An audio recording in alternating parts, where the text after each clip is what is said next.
Vous avez déjà entendu votre enfant dire « je ne sais pas quoi faire, je m'ennuie ». Et comme parents, on a souvent le réflexe de trouver une activité tout de suite. Et si l'ennui était en réalité bénéfique pour nos enfants? Je suis Émilie, coach parent-enfant certifié. Bienvenue sur Parents Intentionnels. Ici, nous souhaitons transmettre de bonnes valeurs et l'excellence à nos enfants. Dans beaucoup de familles aujourd'hui, nos enfants sont hyper stimulés. École, activités, écran, jouets. Résultat, dès qu'il n'y a plus rien de prévu, ils s'ennuient. Et ça peut nous énerver ou nous inquiéter en tant que parents. Mais pour l'enfant, ce sentiment d'ennui est normal, c'est même une étape importante dans son développement. Et nous allons voir à quel point l'ennui peut l'aider.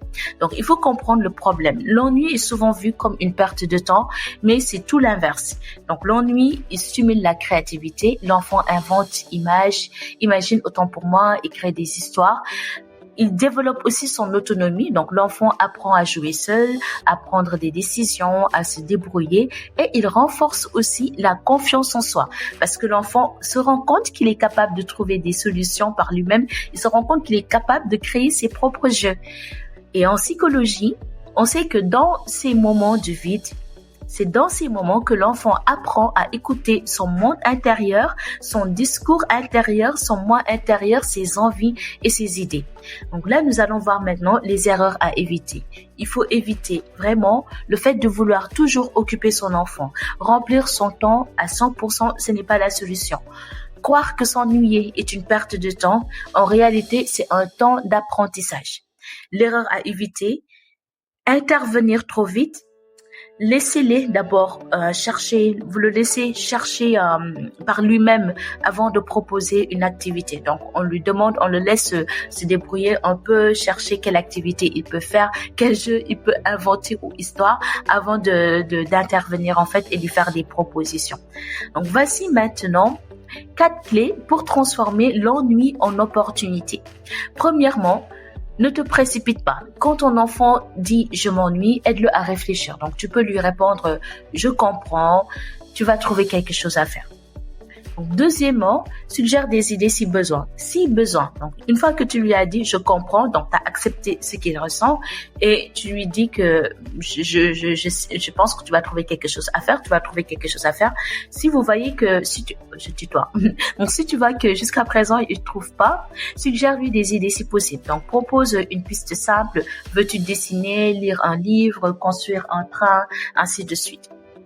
Troisièmement, laisse à portée de main des jeux qui sont adaptés. Puzzle, bloc, livre, crayon, l'enfant pourra piocher seul. Et quatrièmement, réserve du temps libre. Réserve du temps libre, oui.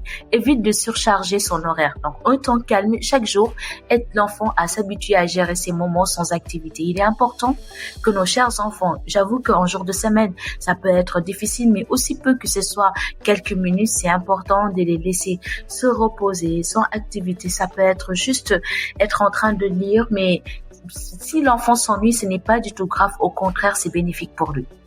Et dans la Bible, il est écrit dans Ecclésiaste chapitre 3 verset 1, il y a un temps pour tout, un temps pour toutes choses sous les cieux. Et cela nous rappelle que même l'ennui a sa place dans la vie de nos enfants.